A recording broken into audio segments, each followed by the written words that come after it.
Hello everyone, it's a great pleasure for me to welcome you to another episode of Crucial Conversations, the Strong Woman series. Today I have the pleasure of hosting someone very dear to my heart. She's had to deal with different seasons, but recently she had to deal with something very, very challenging, and she's going to be sharing her story with us today. Please welcome with me on Crucial Conversations today, Olufunke Sokeye. Thank you very much. Thank you for having me. And thank you for coming. I'm so glad to have you. I'm excited to be here. And thank you for agreeing to do this. So can we get to meet you? I'm sure people out there want to know who Olufunke is. My name is Olufunke Adebola Sokeye. I'm married. Obviously. Thankfully. That's why you're here today. I have two children, a boy and a girl.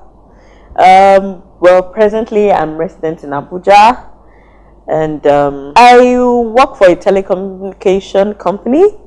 I'm actually part of the quality assurance executive, and so that's what I do from Monday to Friday. Well, in church right now, I'm in between workforce. But right now I'm actually trying to channel myself into, I'm actually fully into a pastoral academy right now. And so that is what is actually taking my weekends. And well, I love to worship. And I think that's what makes me tick, really. Just being in an atmosphere of worship. Yeah. I believe worship is something that has helped you sail through a lot of seasons, sail through the storm. It was actually my anchor. Because it gets to a time in life where you can't even pray. You find it hard to say those words. You can't even coin out the words. And it's just the fact that sometimes it's just the fact that you can worship. That's when you can actually release yourself. Worshipping, you don't have to think up the words or think, how am I going to say this, how am I going to express myself? But when you worship, your heart is bare. And God sees through all the facades, everything drops, and so you're just open. Let's dive right in why we're actually here today. And recently, your husband was diagnosed with colorectal cancer. Yes. And I know once I said cancer, everybody is already saying, we just hear death, we just hear pain. When you got the diagnosis, before you knew the details, when you were like, this is what we're still testing, but this is what we might be doing, it seems there's cancer here, what went through your mind? Well, I would say in my wildest dreams, I never thought it could be cancer. Okay. But then, well, when I got the diagnosis, I was based in Lagos. My husband was in Abuja. And so he has been going for a series of tests. And when I keep asking him, okay, what's the result and all that, he just keeps saying, it's nothing, it's nothing. So I went to Abuja to see him, and it was after a church service, and it was just kind of, I need to tell you something and all that. And I was just kind of, okay. And he said that... Where were you guys? You were still in church? We were in church. No, in the church auditorium. So he said, sit down.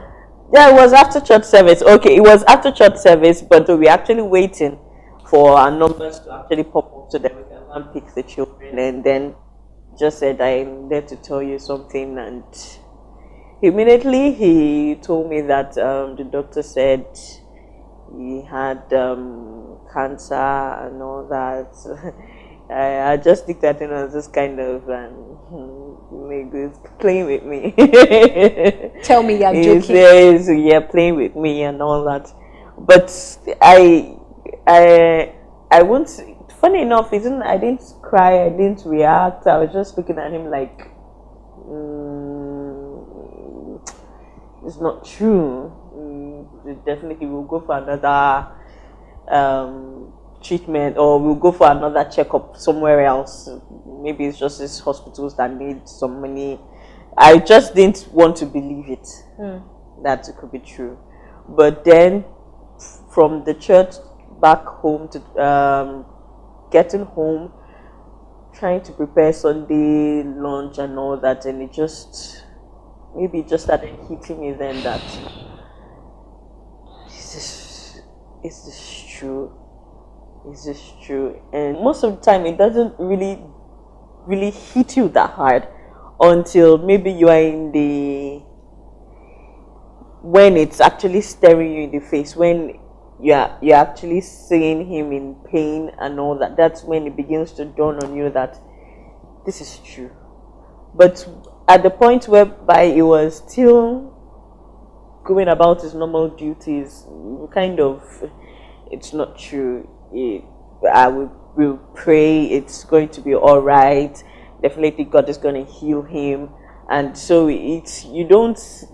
that shock, that impact is not, you wouldn't really feel that at the beginning until it progresses, and they have to deal with the pain, treatment, everything, taking life-altering decisions, making adjustments. That's it.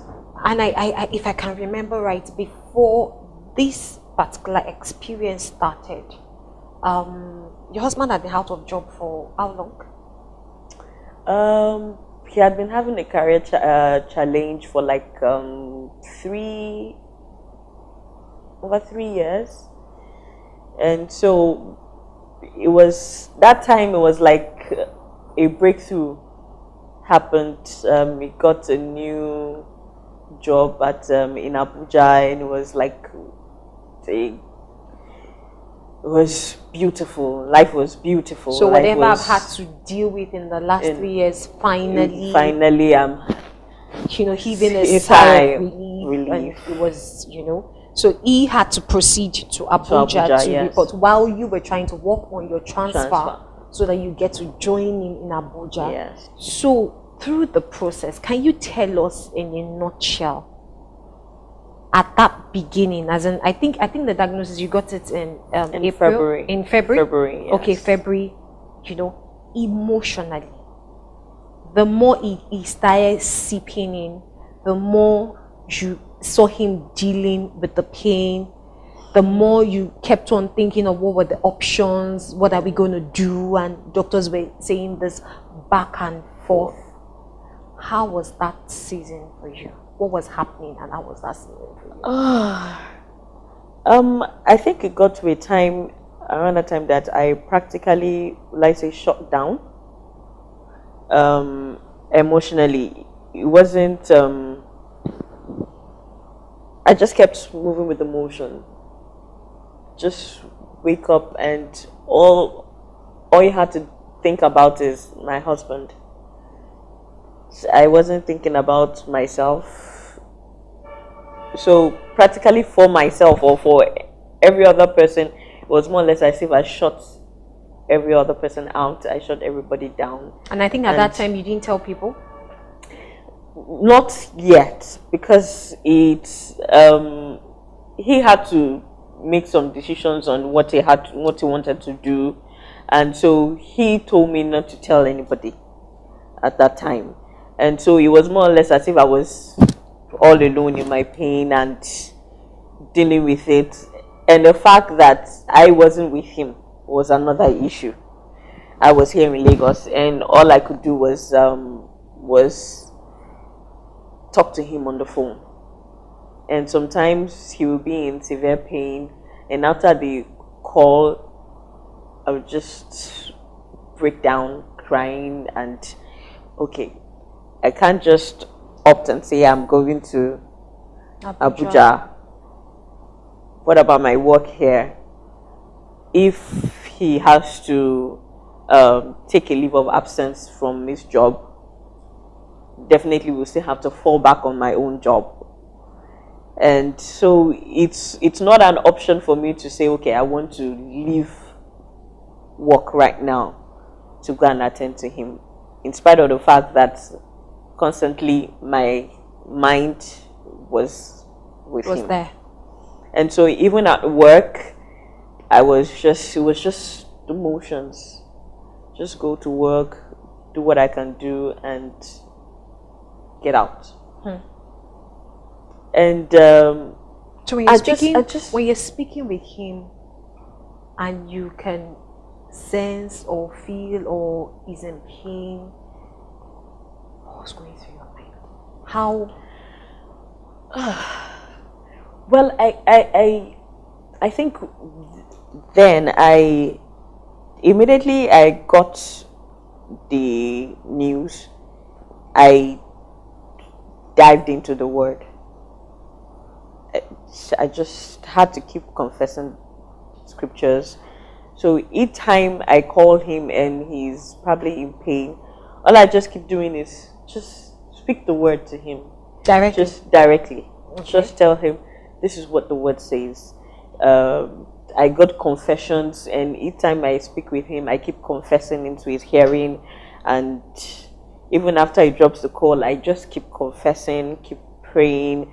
Most of the time, even at work, when I get to work for some hours and I know that I can't do it concentrate any longer, I just go into my car and I just pray or cry or do or worship.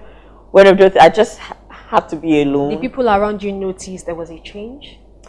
Not really. Not really. So it was the word that you were meditating on, yes, that kept you going, but somewhere inside of you, you felt yourself breaking. You felt.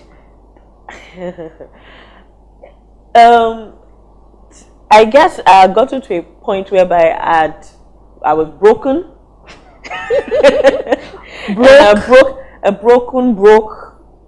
Breaking. I'm just trying to look for words for you to get the words, how to help us enter that experience with you. I would say I was, like I said, I shut down. That was the word. I shut down completely. I was just going like, I was moving like a robot. Did you ever imagine yourself being a widow, him gone, you trying to cope with the children all by yourself? Definitely. And the more you were thinking about this, what was it doing to you?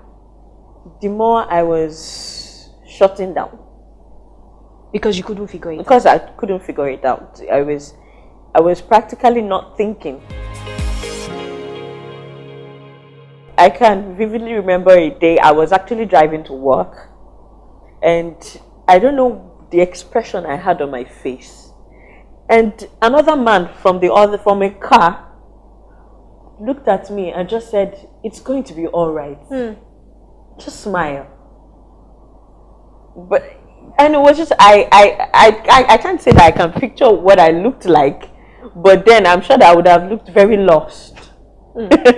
For him to have actually wound down and kind of, it's not as if I was crying. I was just blank, maybe. It was just kind of, it's going to be all right. Smile. Yeah. So you had that face where you were swarmed with emotions, pain, struggle, uncertainty, and now you needed to trust in the word of God. That was it. That was my. So that was how you started, moving and get ready for the journey ahead of you. So at what point did you decide to brace up and say, okay, whatever comes, let's take this? I guess it was now when he had to come back to Lagos. And then before, because it was in Abuja, I just kept hearing his voice and all that. And then when he came down to Lagos, and at that point already the illness had become very challenging. He had lost a lot of weight. Yes. Like how much weight? Before then he was weighing like 85, and then he dropped to like 45 kg. Wow. In what period of time? In less than 4 months. When you saw him, what did he do to you? My heart sank. My heart broke. Because I just couldn't fathom, how can this is not my husband. This is not who I married. And if it was just the weight, they would say okay. But then the pain is not here. And you could see my husband that hardly cries, hardly shows emotions, and he's constantly in tears 24/7 because of the pain he's going through. It's just, it's something that is less imagined. You can't, and the fact that I could not help him was what was breaking my heart. That okay, Lord, can you just, let's share this pain. Let me just take it off him, maybe for some few hours, for him to have some relief. Like I said, it's, you get so frustrated, and then you just let go, just whatever How comes. did you keep the emotions? Show up Like at I work, said, put on your makeup, drive, go to the market, I'll pull just say it's together, just God. doctor's appointments. It's just God. It's just God, because I can't say right now. You are telling me to explain, and I can't still find words to explain how I actually got through that time. And I think there was a time that when I actually finally reached my breaking point, was, I think I went for a doctor's appointment, and I was at home trying to, I think, juice some fruits, or I don't know, I was just going through the emotions and all that, and was more or less as if the Holy Spirit just said, stop. And I was in the kitchen, and I just stopped, like, okay. And all I could do was, I just sat down on the floor, and I just kept saying, God, help. That was the only words that were just coming out of my mouth. Lord, help. And I think I was there for over an hour, and I can't say it was like a broken record. God help.